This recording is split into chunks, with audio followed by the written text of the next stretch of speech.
Musicians Talk Show is brought to you by Bandzoogle. Bandzoogle makes it easy to build a stunning website for your music in minutes. Choose from hundreds of mobile-friendly themes, then customize your design and content in a few clicks with Bandzoogle's easy visual editor.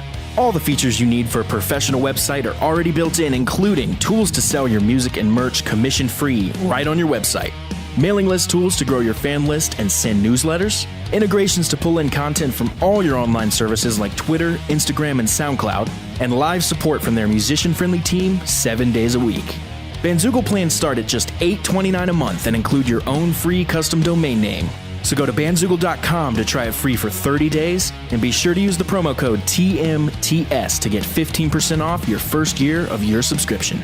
Okay, before we get started, Matt and I have lots of great ideas to improve the podcast, but we can't do it without you. So if you want to help us grow, click support the show at musicianstalkshow.com and consider signing up for our Patreon. We have tons of great perks and rewards for you, such as early guest reveals, a weekly live Q&A, and access to a monthly exclusive episode only for our patrons. Sign up for our mailing list on our website to gain access to our private community on Discord. There you can communicate with Dallas and I directly about all things TMTS. You can also follow at Musicians Talk Show on Instagram to discover new episodes, vote in polls, and join the conversation. Thanks for listening, and enjoy the show. Hello, and welcome to another episode of the Musicians Talk Show podcast. This is episode 59. What's up? 59. Dallas DeWhite. Matt Tolley. And we have a guest today, dude. Yeah, dude. We haven't had a guest in a minute. Yeah. But it was all leading up to this. Yeah, dude. This is going to be a good one for people. I can't wait for you guys to check We had this Angel out. Vivaldi on the show, and he's phenomenal. One of my favorite episodes. I say it at the end, and I meant it. It's one of my favorite episodes. It's killer. And it's funny. I feel like I say that every episode we do with a guest. Sure, I know. But like, it's kind of true. It is. So, every time I get inspired, and I love it. I love talking to people that are out there doing it, you know. As I'm listening to these, it's the same as if I'm listening to a podcast, just like driving down the road. Yeah, the interviews. I'm sitting here getting inspired as I hear it. That's the thing, actually, too, about these interviews is that we get to be a listener almost. Like our guests have so many good things to say. That's yeah. And then he says, something, and then I go, oh, follow up. Yeah. It's like that's what I would want to ask. Yeah. And I can't do that when I just listen to a show, but I could today. Yep. So that's what we did, and we hope you enjoy it. Let's get into it. Angel Vivaldi. Yeah. The first thing I wanted to ask you is the first thing I ask pretty much everybody, and that's how'd you get started in music? Oh, okay. Yeah, sure. So typically people start this with how do you get that hair looking so fly? I mean, that's priority. We'll get to that. That's question number 2.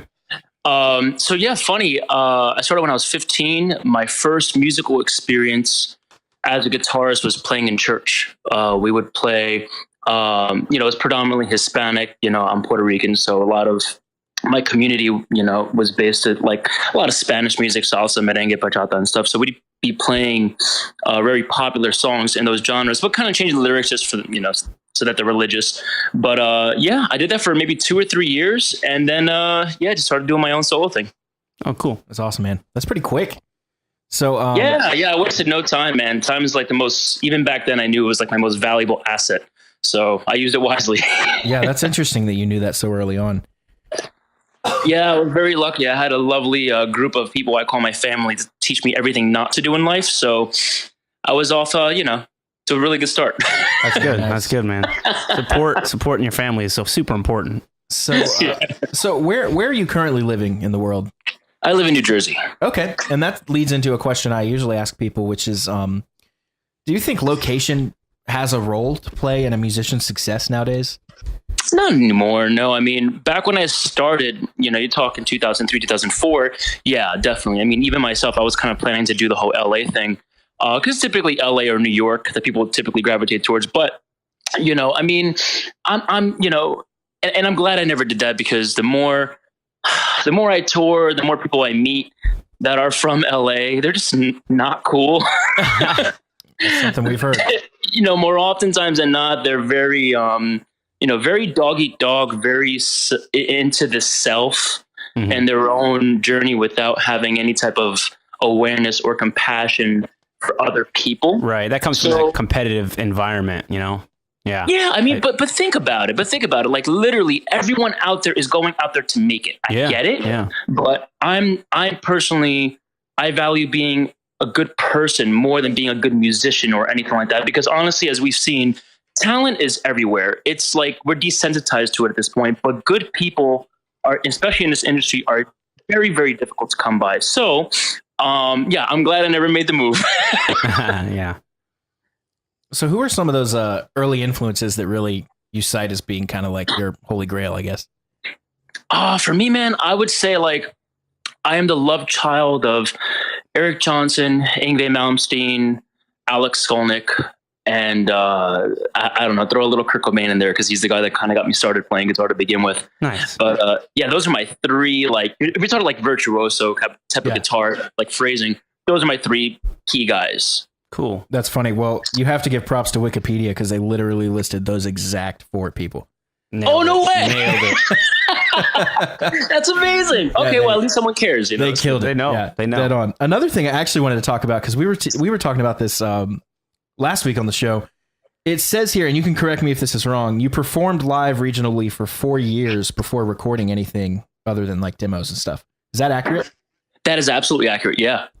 What did that do for you that maybe jumping into the studio and doing an album right away would not have done for you? You know, to be honest, back in the day, you know, I sound so old, but I'm not. I promise you guys. But no, seriously, what happened was this. Back around that time, recording music wasn't a thing. Like, it wasn't like a normal thing like bands do these days. It was, you go out, you play shows, you build a local following, and then, you know, down the line, maybe. I do have to credit my first bassist, Andrew Brannigan, who was playing with me at that point, because he's the one that kind of spearheaded the whole recording thing. I mean, I definitely felt that it was like way out of my jurisdiction. I felt like that's something, you know, honestly, I felt the opportunity to record music was something that was earned. That's a good way to look at it.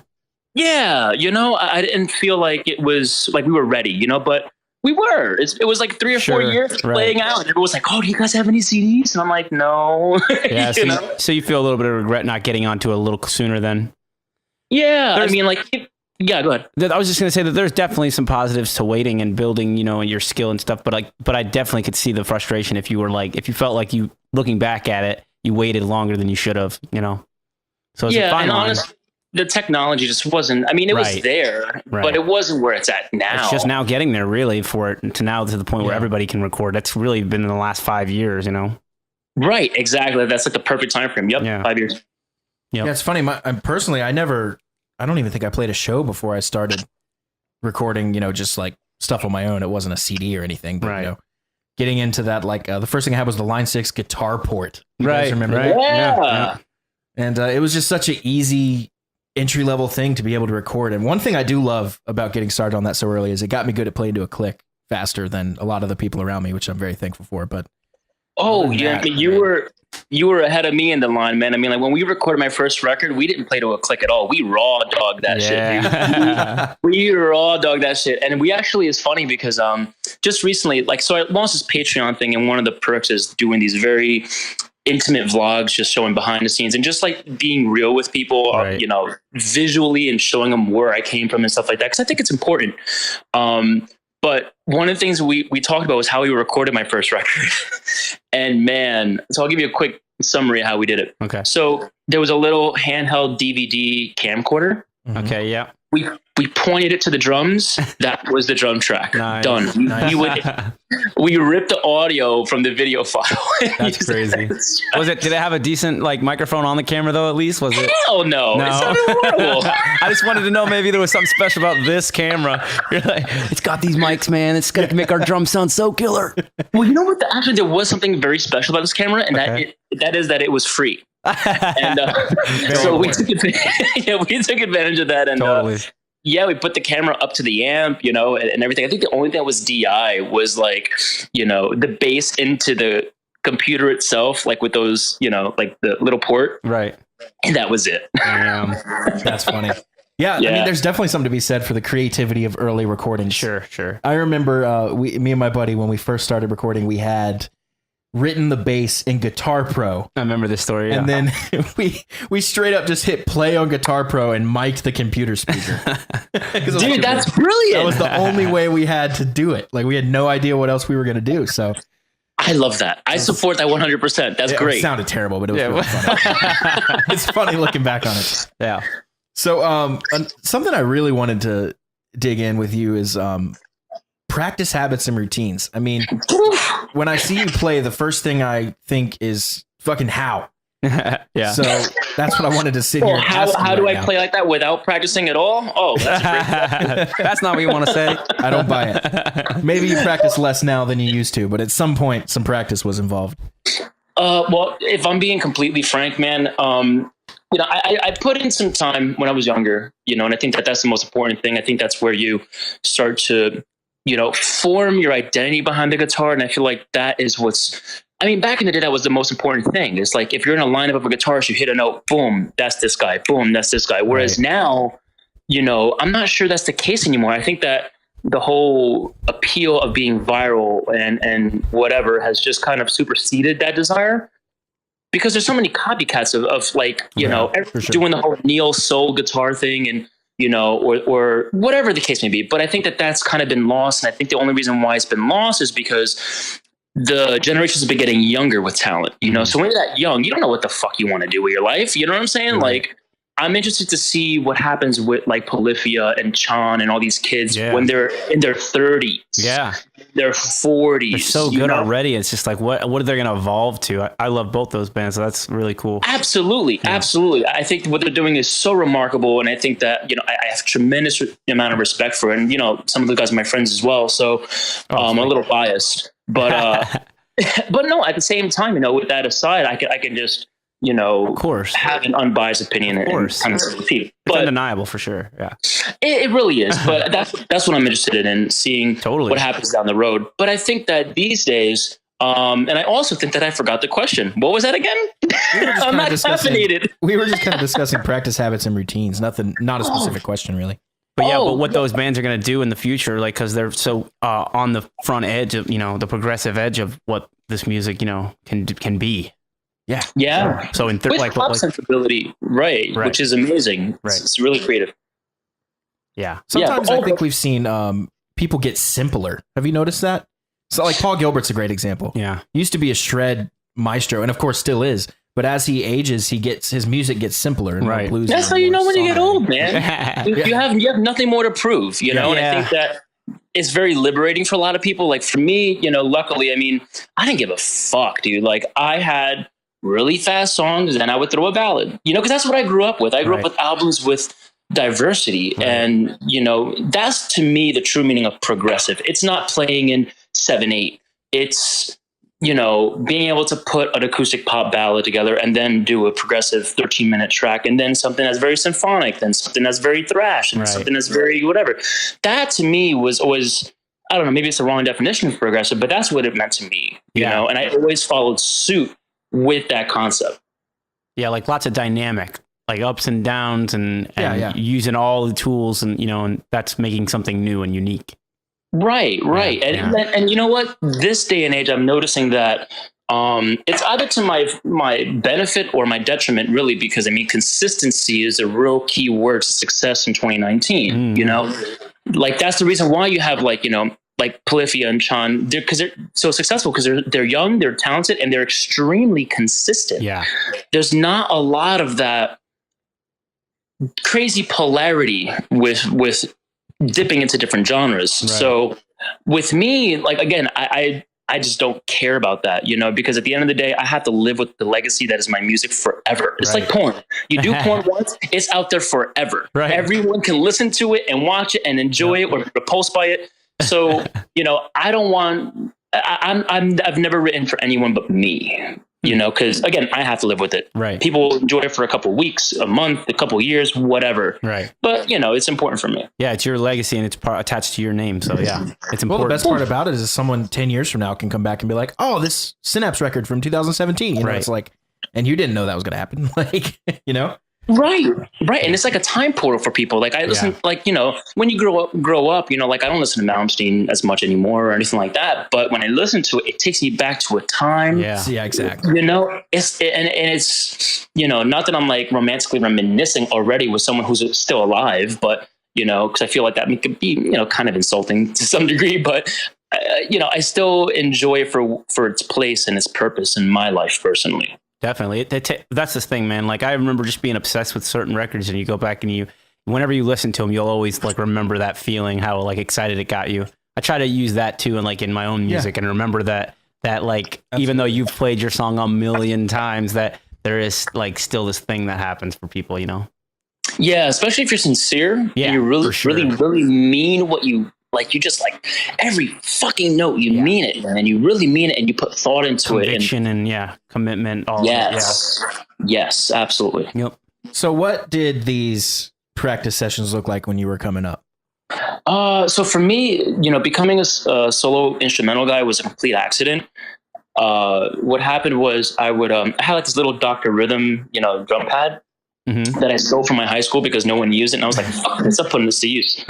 And yeah, I would just make these, I guess, practice drills, with this little tape deck recorder and just playing it back and just doing these exercises over and over again. And then I got kind of bored of them.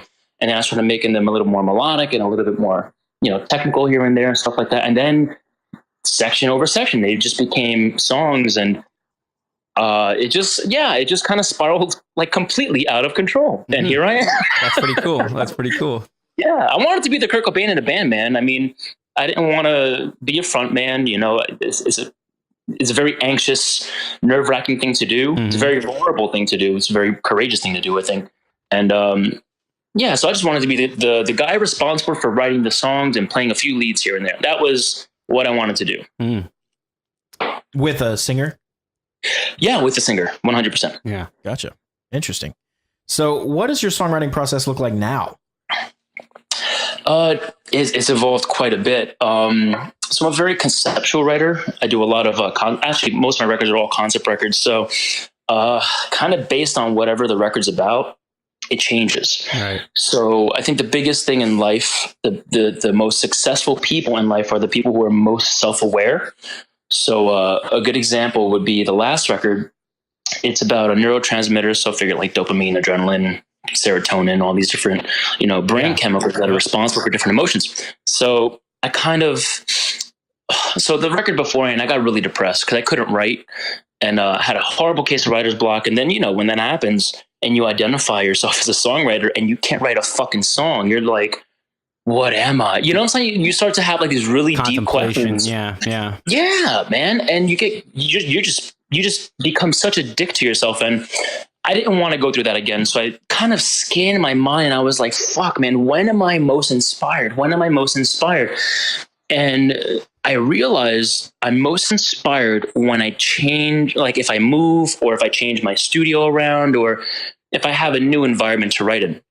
So what I did was, because one of my other loves aside like videography and cinematography is interior design. I love it. If I wasn't a musician or in that realm, I would definitely be doing that as a living. So what I did was I assigned a color to each song and I painted my room black and I wrote dopamine. I painted my room green and I wrote serotonin. Painted my room red and I did adrenaline. I did that for each one of the songs. So which wound up being about like something like 22 coats of paint because you have like a gray primer for a black wall. And right. That's a really cool idea though. Somebody was saying recently, I can't remember who it was, but somebody really successful was saying how a view is worth a lot more than you think. Like just living in a place where you have a view will make you so much happier of a person.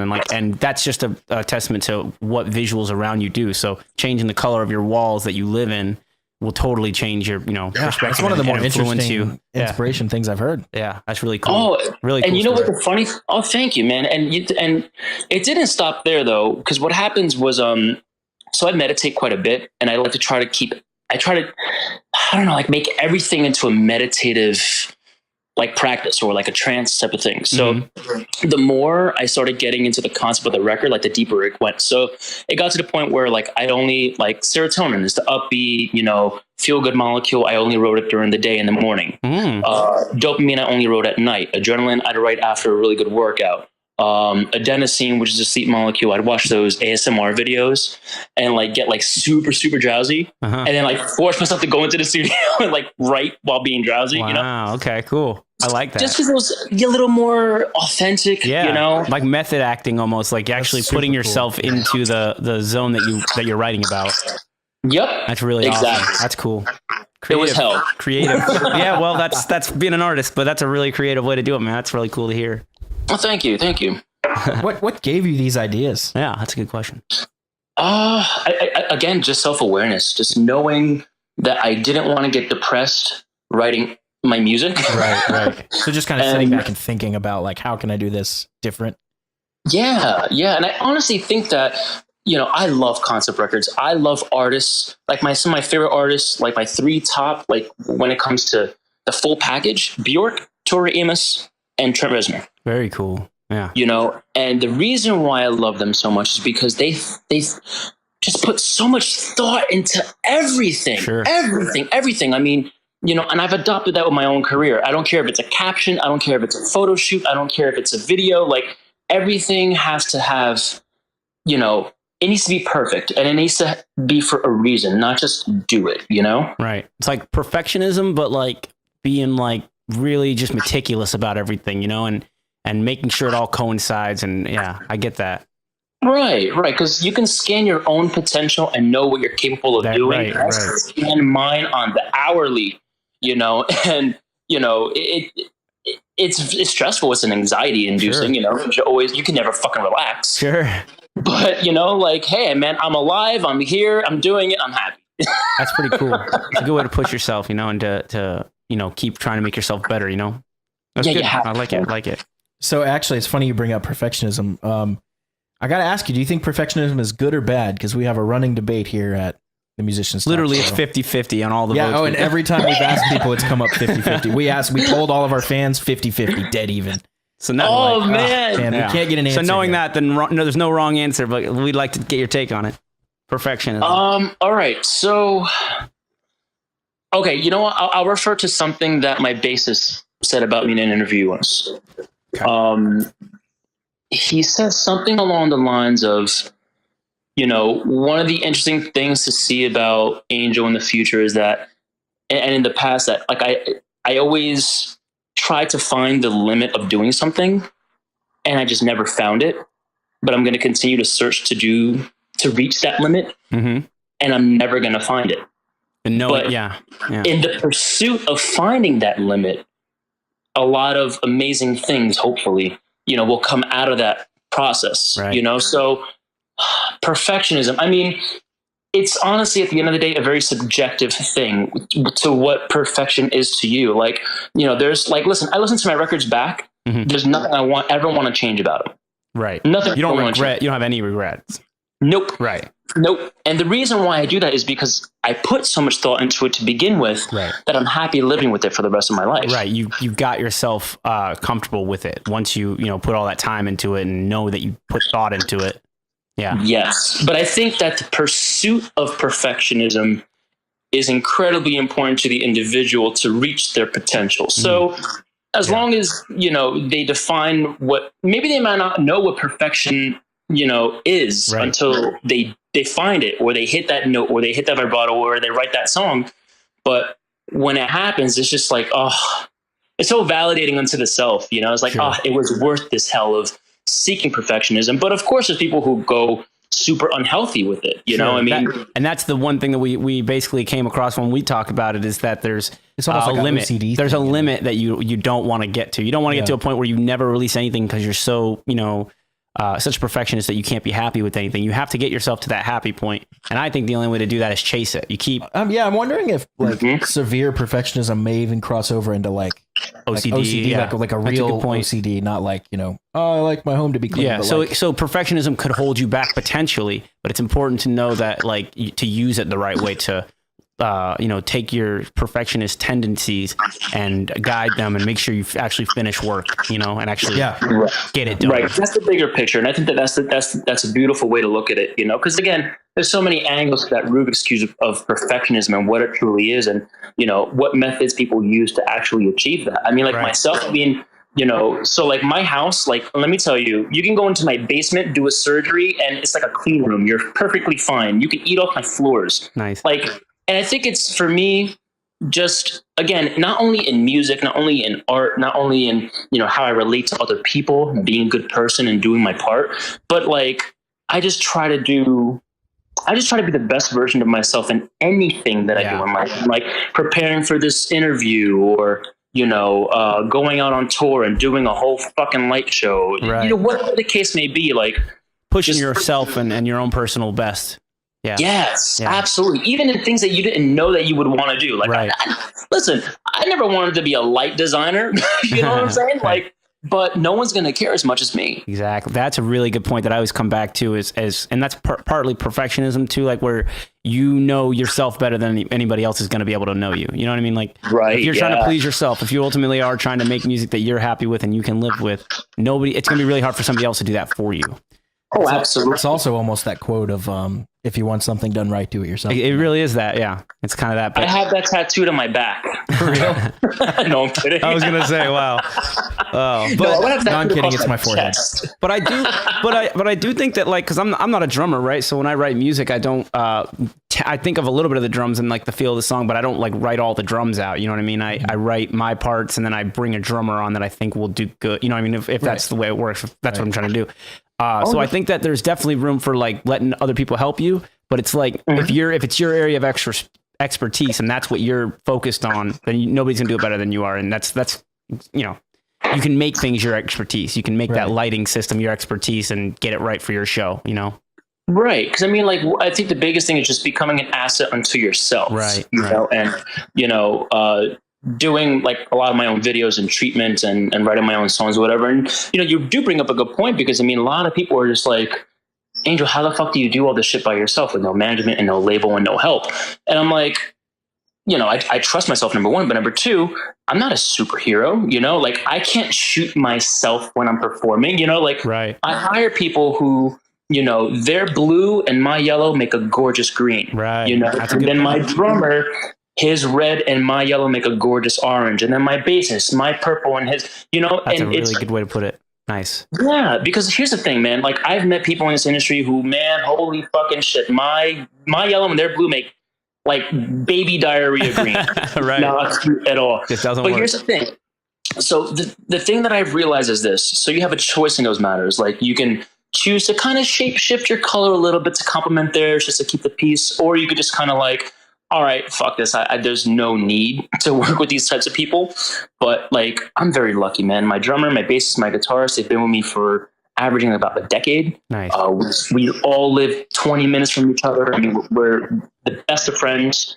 But yeah, like I'm with you, man. Like, I'll do skeletal drums in pre-production. Then I go to Bill. I'm like, Bill, do your thing here. This is what I want here. And he knows, and we've been working together for a decade. So he knows exactly what it is that I need if I can explain it. Right. He just does it, same thing with my bassist, same thing with my guitarist, like, and my videographers, anyone that I've worked with, it's just, I'm very blessed to have, this massive network of a team to just, kind of bring my ideas to life. Yeah. I think things really start rolling faster and more efficiently when you find that right team, and even though you're doing a lot of things yourself, you will need help and to get the people that definitely get you and know what you want. Yeah. That's super important. Like, for productivity and, motivation, all that.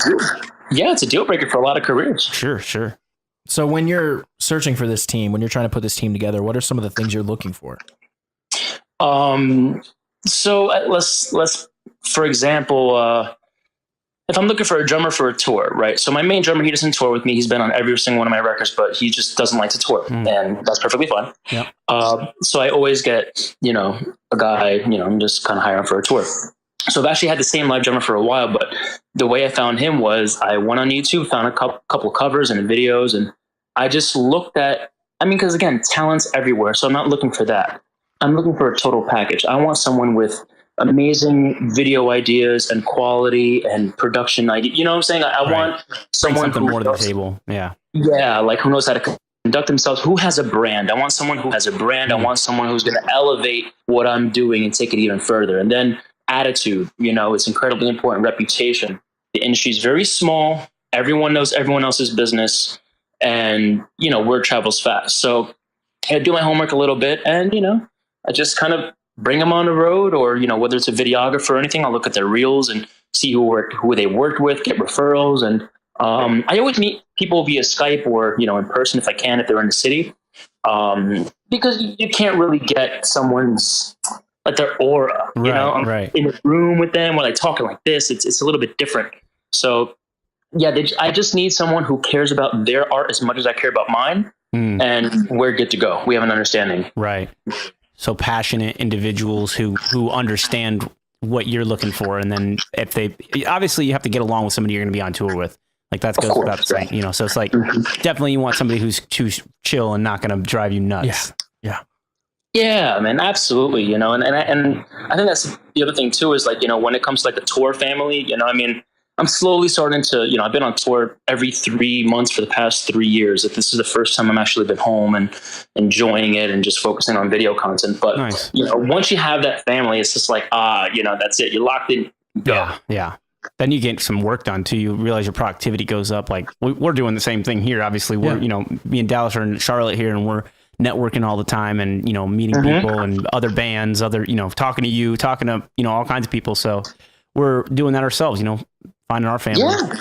Yeah. Listen, all arts and entertainment, we run all the same parallels, you know, it's just some people's roads are a little bit wider than others. Some people's roads curve a little bit more than others. You know, it's just, you know, it's like a big bunch of dicks. They're all different. But mine's special. Totally. You heard it here first. A bunch of dicks. I love it. So you brought up a couple tour tips. I'm interested to get some more tour tips. What are some of the most important things that for you personally that you have to keep in mind, that you have to do?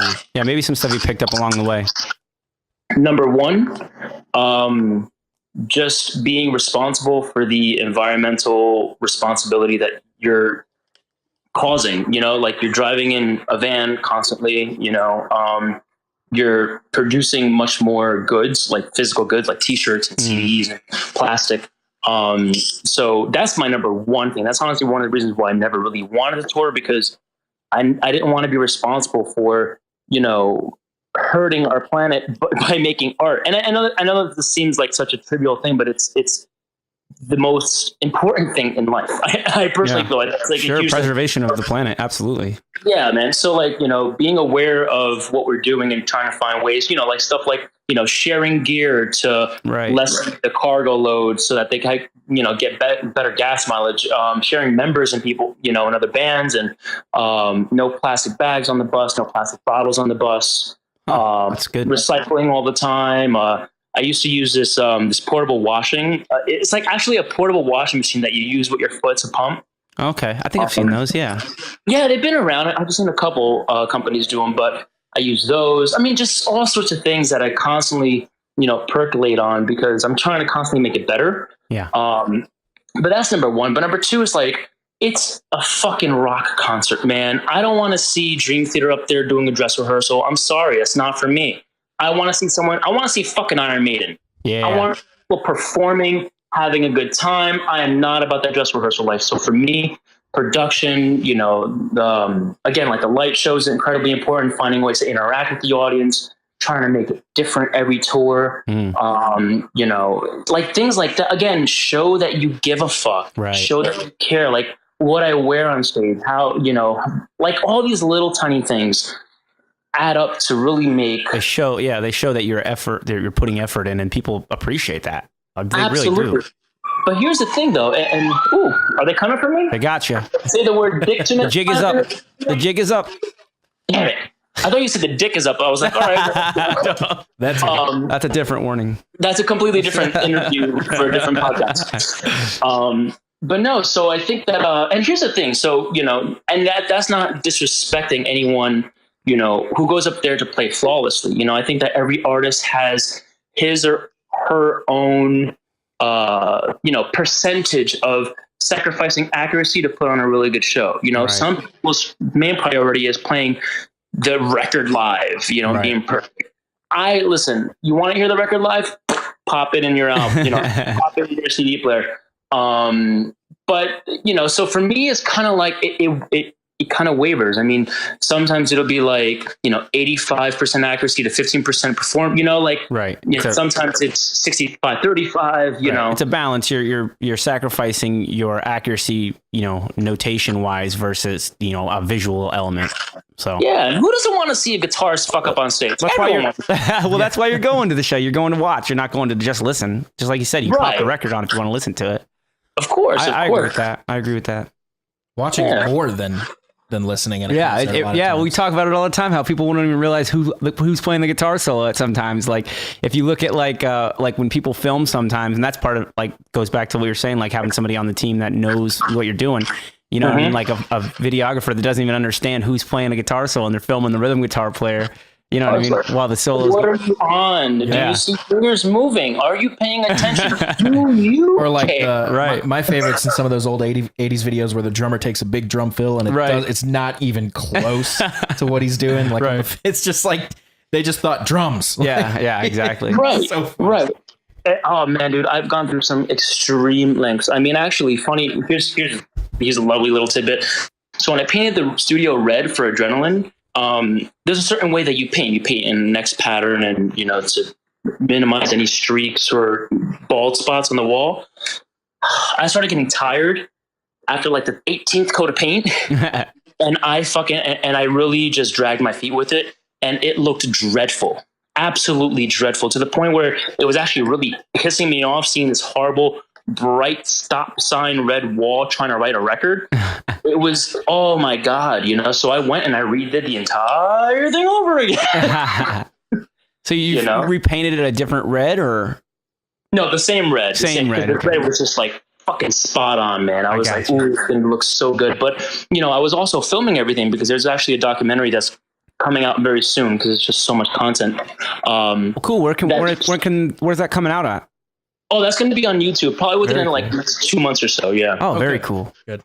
Yeah, because unfortunately, a very good friend of mine who was on the record, Ollie Herbert, he had passed away. Yeah. Man, we're very, very close, and I have hours of footage of me and him working on his solo, and I just couldn't sit and watch that. It was just too raw, and sure. I couldn't focus on it without bawling my fucking eyes out. And, that's honestly the main, because that record came out October 2017. It's like April 2019.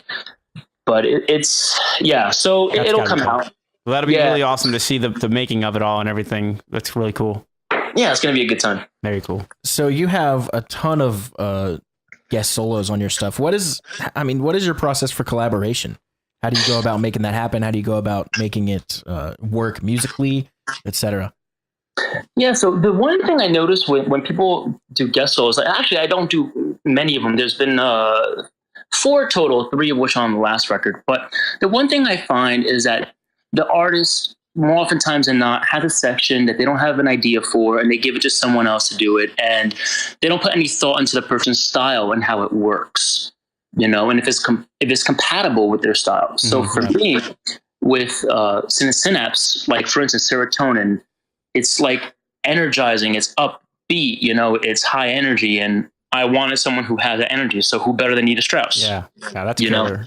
She is perfect for it. With Gus G, I had him on the song Oxytocin. Now, oxytocin is the bonding molecule, and when I took Gus out on, we did a tour in the fall of 2016, and we shared a bus together, and you really bond with someone, so. And I wrote a section that is 100% for him, alternate picking, fast, melodic. Yeah. And he had the solo done in like an hour. It was like so easy for him.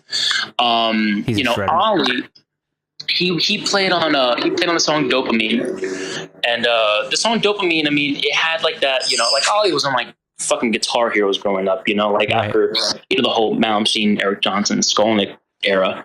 So I wrote a section that was very conducive to his style. And even that, a lot of thought put into it. I could have gotten anyone, it doesn't really matter, whoever, the biggest name that I know, boom, done. But no, it's not about that. It's about the concept, and it's about honoring that with And I also want them to have a good time writing the solo. Sure. I don't want them sitting there struggling like, oh, this is not me. Yeah, like to feel authentic and to feel, like conviction towards what they're doing. Like they really are doing themselves. That's, yeah, totally. Yeah, they'll work harder. They'll put the effort in, and they'll have a good time. So it's a win-win across the board. Yep. That's the only way to do it.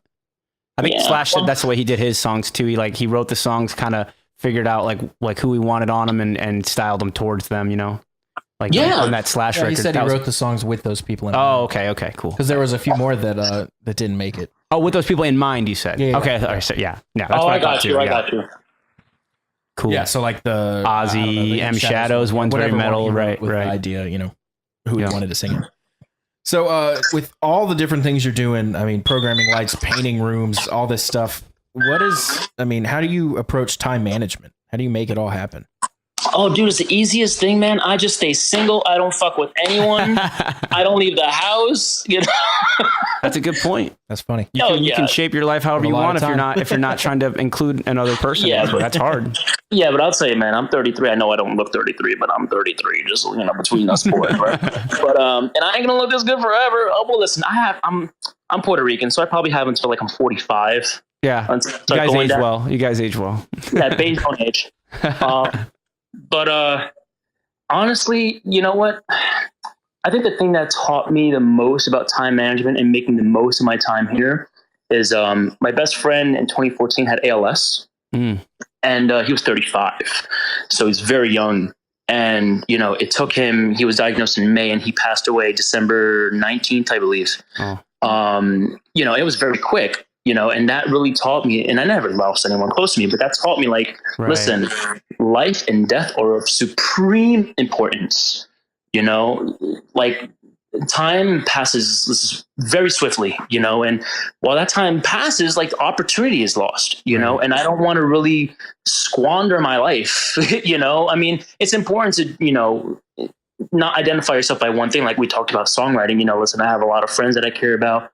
I love my brother very much. I love my band. I love the things that I do in life. So I'm not just a guitarist, but, knowing that I'm here and I'm healthy and I'm lucid and I'm sound of mind and I have the ability to do these things, why wouldn't you? Right. Why wouldn't you want to do those things? Of course.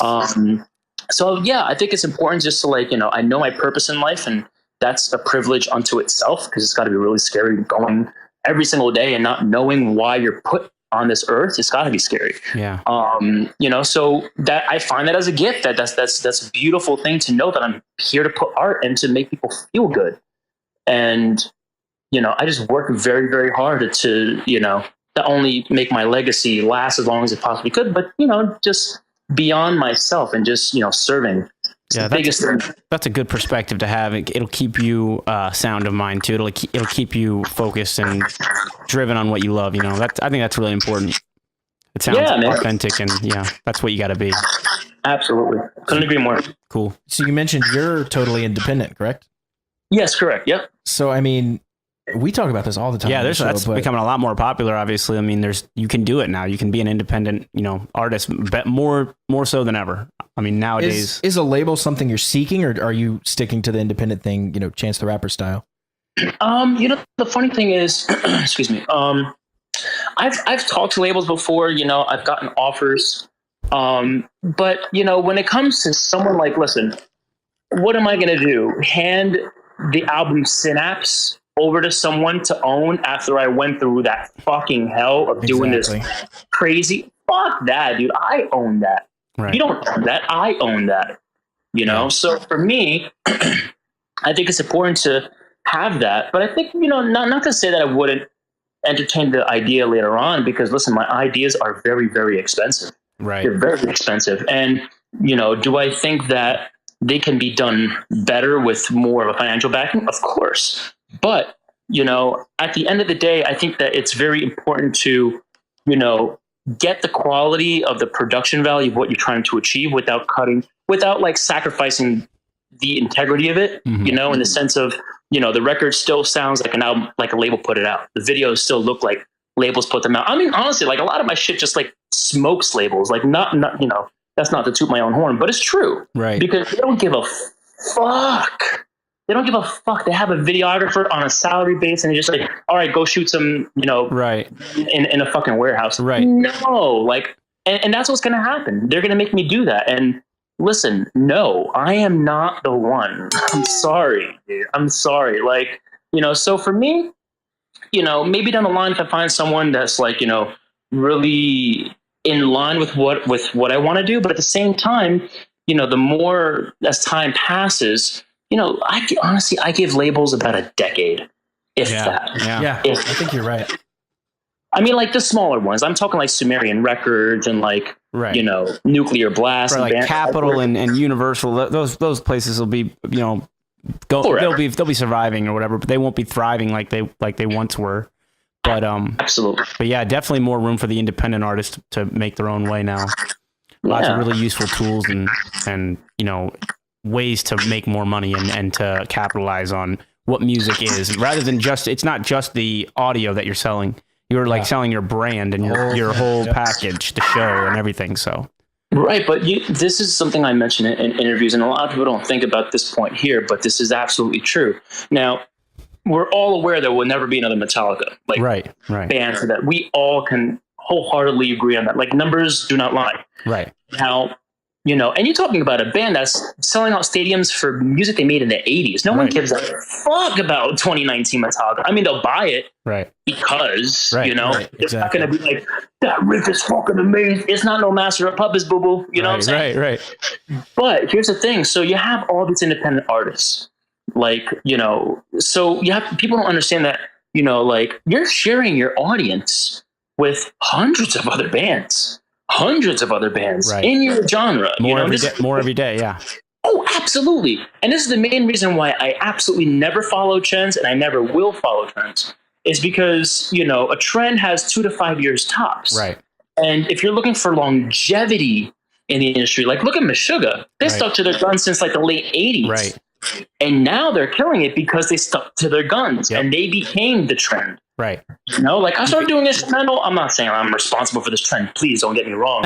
But I've been doing this for 16 years now. Right. And I've never really subscribed to that whole trend thing. I think it's important to understand what's going on and to find inspiration from it, but not to let it identify you as an artist. Right. Like how like Madonna has reinvented herself, over the years. She's not singing, Lucky Star in 2019. She's singing contemporary, modern, whatever she's singing now. Right. And when you realize that you're sharing your audience with so many other bands that are doing something similar to you, you have to think about your future. Like I am constantly thinking about my future and, what 45-year-old Angel Vivaldi, what is he going to be doing musically when he gets to that age? And what is 60-year-old Angel Vivaldi going to be doing? And also, how am I going to survive? Yeah. And I don't necessarily let those concepts consume me, but I think it's important to know where you came from, know where you're at, and know where you're going. Yeah. Yeah, visualization and how you can see yourself into the future, projecting into the future, to the best of your knowledge. Obviously, nobody's a fortune teller or whatever, but if you are consciously thinking about that, where you're going to end up, that end point, you'll get there. You'll in some way or fashion at least head that direction. You have to have it in your head though, and you have to be focused on it. You have to pay attention to what you've already done, where you've been, like you said, where you come from, and use all that information. Yeah, man. Listen, it's 4 steps. You define where you are, you define where you want to be, you take action, and then you monitor that action. Yep. Then when that's done, you define yourself where you're at then. And then you define yourself, reassess, you're defining it. Absolutely. Yeah, monitoring's the one people skip out on, I think. Oh, it's exhausting. The first 3 are relatively common sense. Not for everyone, but most people. But yeah, the reassessment and then the periodic reassessment for sure. Monitoring yourself and how it's worked out for you. If you need to make a change, if you need to, try something different or whatever. Because you don't know everything. You can like say to yourself, I want to do this, and this, but then you get halfway through it and then you one of those things is impossible. You're just like, I'm not gonna be able to do this. So then you reassess, go again. Yeah. Yeah, definitely. a perfect example for that was so I released a concept record called Away with Words Part 1 in 2014. Mm-hmm. There's 2 parts to it. Part 1 again came out in 2014. Part 2 has yet to be released. It's actually being released, I believe, this year. Oh. And the only reason for that is because it's a almost fully acoustic guitar record. Oh, okay, cool. You know, and I felt that at the time, no, this isn't ready yet. I'm not ready yet. My career isn't so solidified to take such a huge risk and throw a fucking acoustic record out. You know what I'm saying? Like, point. Yeah. When the time is right. Yeah. So now, I think I've kind of microdosed my audience with knowing that, hey, I'm going to do whatever genre I want because they're used to it now. They're used to me doing technical death metal songs and then ballads that can go on a Disney album. Like they're used to that. So now, they get it. They understand my brand and they're here for it, which I count my blessings every day, Yeah, so they won't be so jarred when they hear you doing something a little different than, and so you're getting them used to the flow of how you present art and, how you evolve and stuff like that. That's a really good point to be conscious about how you release something, because, and when you release it, obviously, because that has an impact on how people view you. Oh yeah. So if you're building this, awesome name as a metal guitar player, and then you throw out this acoustic record, you might be, diverting some really, potential attention to yourself, like that people are already into you for your metal in lead guitar playing style. Right. And timing's everything, and listen, at the end of the day, do I give a fuck if it does well? Right. No. Right. Ultimately it's just to satisfy the artist within. You're trying to make sure that you're, being the creative that you want to be. Absolutely. 100%, man. Because this is part of who I am. It's something that I want to say. And, I think people get a really good kick out of it. We'll see what happens. Absolutely, man. We love your stuff. Really cool. Okay. So couple ending things here. One, I wanted to know how you're using social media to kind of further your brand. I mean, we see people use social media in tons of different ways. How are you using it? I think, so for me, again, putting thought into everything, so like, even if you look at how, for example, like my Instagram, like how it's kind of laid out, it's very like the entire, just, if you go to the page and you just scroll down, like everything's like strategically placed and captioned, and there's nothing, you're never going to see a low quality selfie kind of bullshit. Everything is very high level and pristine and gorgeous and stunning. And unless it's to those points, like I won't post it, Right. I don't want to waste people's time. They have their time consumed with thousands of people that they follow. I want to make sure, like, I don't post every day. I post when I have to say something. And when I have to say something, I treat what I want to say in a way that separates me from how other people would say it. Like, I will go through great lengths to stage an entire area and light an entire area so that it looks a certain way for a 30-second video. Right. I'm nuts, But well, that's attention to detail, it's important. Yeah. And again, that video's out there forever, you know? Right. And I definitely like what you're talking about on your Instagram page. You don't have any like low quality selfies or anything like that. The overall look of your Instagram page is almost like a gallery of art. So if you have like it mixed in there, like these low quality, you were at Burger King and you got a Slurpee or whatever, you took a picture of that, yourself. Instead, you have all professional shots of your guitar playing and your, videos of you playing, all that, which really lends to the overall look of what you're doing, Yeah, then I leave like little stuff like that for like, my Instagram stories. I think that's one thing. Right, that, Snapchat, that's a different thing. That's a totally different thing. We're looking at this picture of you. It looks like you're on a bed with your legs straight up in the air. I like your amps on either side of the bed too. That's fantastic. Pretty cool. Oh, my nightstands? Yeah. Oh, they are your nightstands. That's perfect. That's awesome.